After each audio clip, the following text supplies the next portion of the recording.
Hey! See, I always say hey, and it's kind of annoying. Yeah. Hey, hey. So let's start over. Welcome to the Wine of the Month Club's continuing winemaker series. I'm so excited today, and I always say that. Like, is that sincere? I'm so excited. So excited. I am excited. I'm pleased to have Margie Olson from Torii Mor Wines in Oregon. And Oregon is such a great place for Pinot Noirs and Pinot Gris and Chardonnays.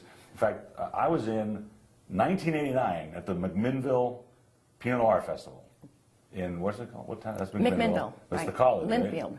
Right? They still do it there? Yes, they do. And we learned so much about Pinot Noir there because that was kind of like, you know, when did Oregon wines, and particularly Pinot Noirs, start getting, let's say, palatable? Because for a long time they were not that easy to drink. I hear this a lot.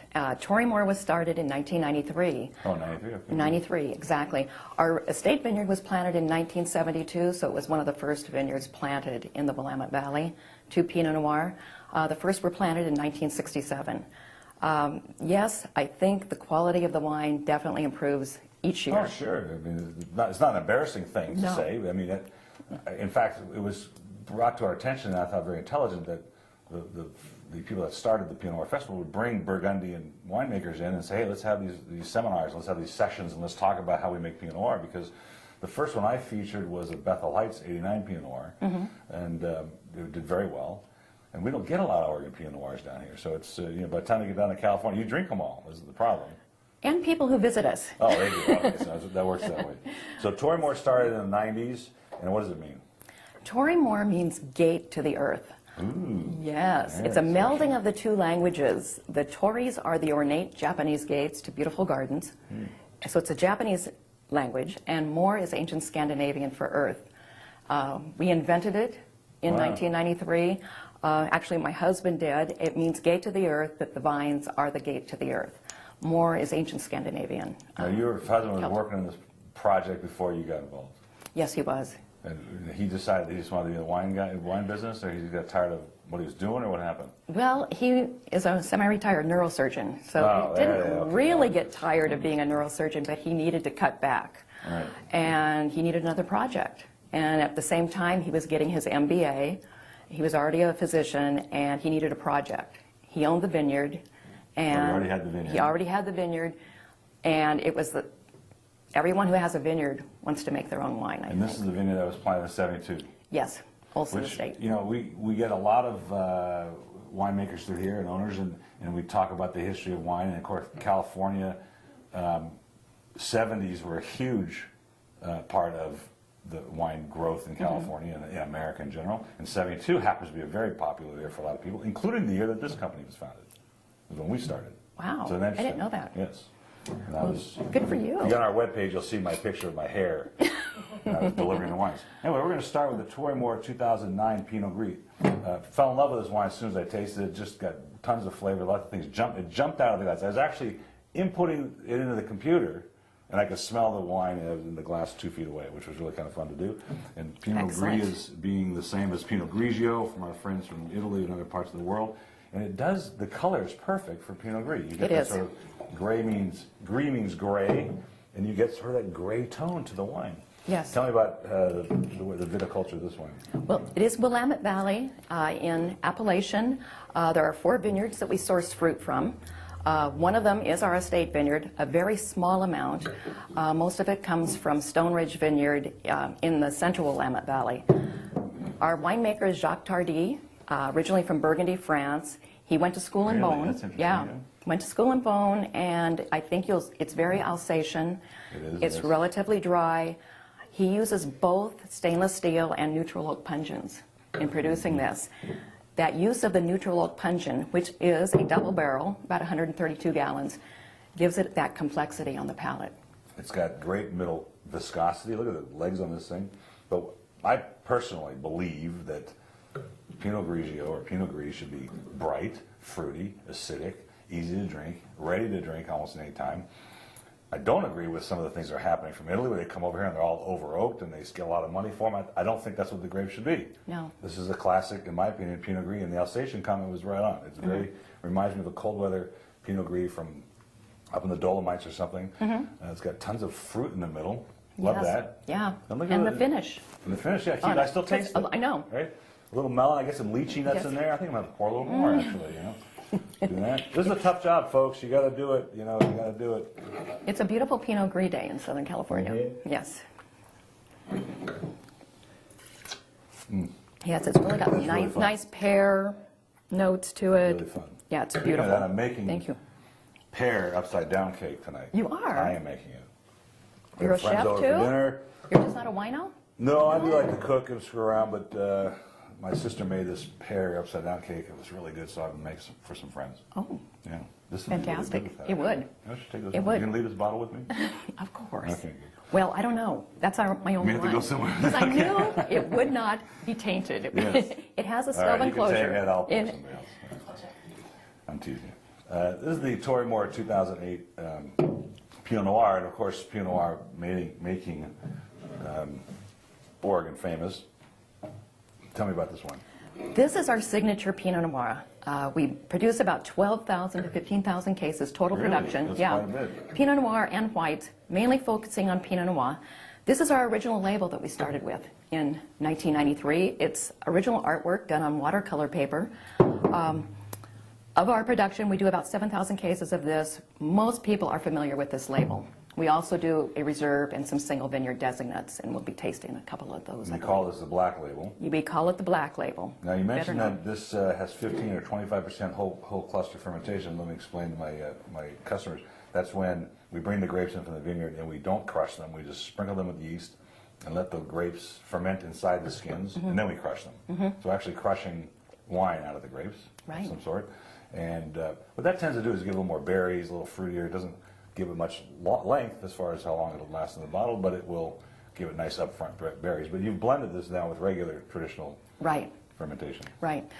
Jacques did it on a few. When the fruit comes in, it all comes in by vineyard, by block, and by lot, and it goes through into the barrels the same way. And in about May of every year, he pretty much already knows which are the best barrels, and he'll pick the best barrels that he wants to go into the single vineyard designates. Some of them were not whole cluster, but basically the fruit, the juice that went into this is all high quality, but it's what did not go into the special reserve bottlings. Sure, that's normal, yeah. And it was a total of 15% Wow, of it's whole really cluster. good. Yeah. And you get the complexity that it add. In this particular case, it added a lot of complexity to the wine. And up front, I get the nose, I get the berries, and then but you get nice. There's a little bit of char in the barrels. You guys toast the barrels in this. Well, no, it's about 20% new French oak on this bottling. Sometimes it's 15, but this year it was about 20. It adds a nice depth to that. You can get that. It does. Really good. It was Very just fun. bottled last January. Oh, so it's still kind of young in the bottle. Yeah. So, Now this was a really fun wine. This is your 2006 Hawks View Vineyard with the how do you say that? Hallam? Chehalem. Yeah, right. See how close I was.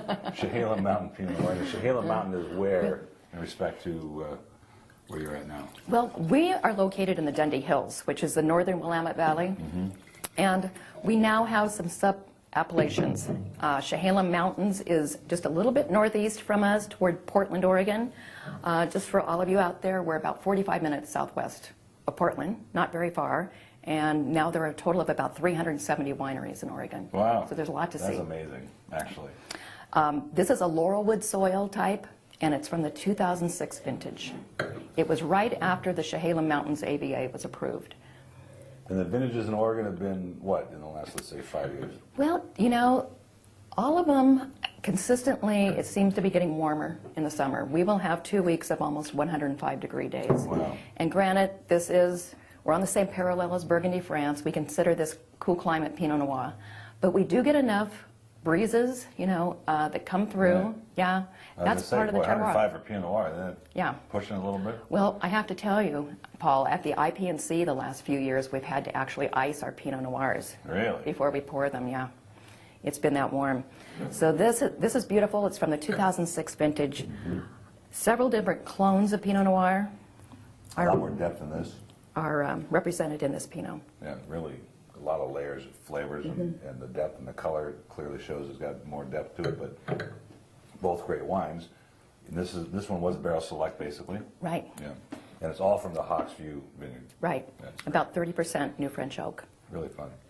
So 300 wineries in Oregon. So if I was to take a trip to Oregon and just drive the valley, how often would I come across a winery? Every 5 minutes, 10 minutes? No. Half an hour? It's quite a lot of space. There's quite a few condensed into the Dundee Hills. Some of our neighbors are Domaine Drouin, Domaine Serene, Lang Winery is just up the road from us.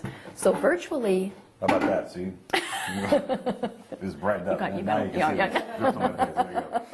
There you go. we were wondering if that was going to happen. Save it for later. Yes, and it wasn't an earthquake. No, that's right. That's good.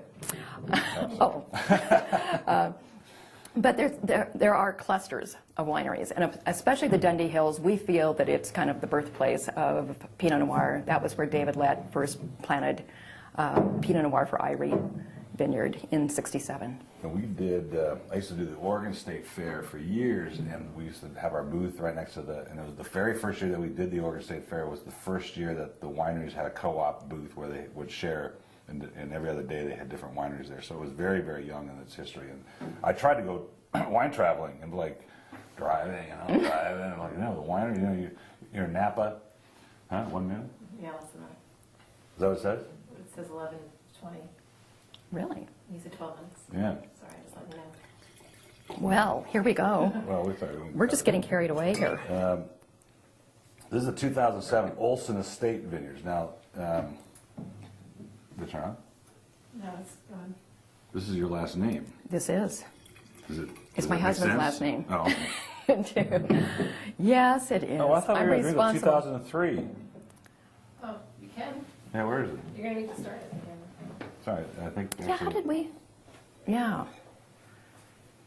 There's just not enough time, I guess, for all these wines.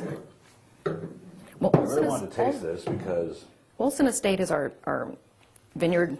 It's located up in the Dundee Hills, about 800-foot elevation, planted in 1972.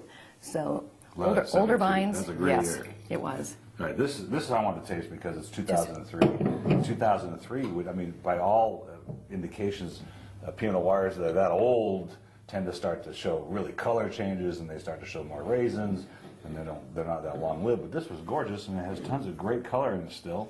And why did that happen? Is it just the soil and the way that the wine was vinted, or? Well, you know, it was a relatively warm vintage for one thing, but Temperance Hill Vineyard is in the Eola Amity Hills AVA, which is central Willamette Valley, and it's a Nikia soil.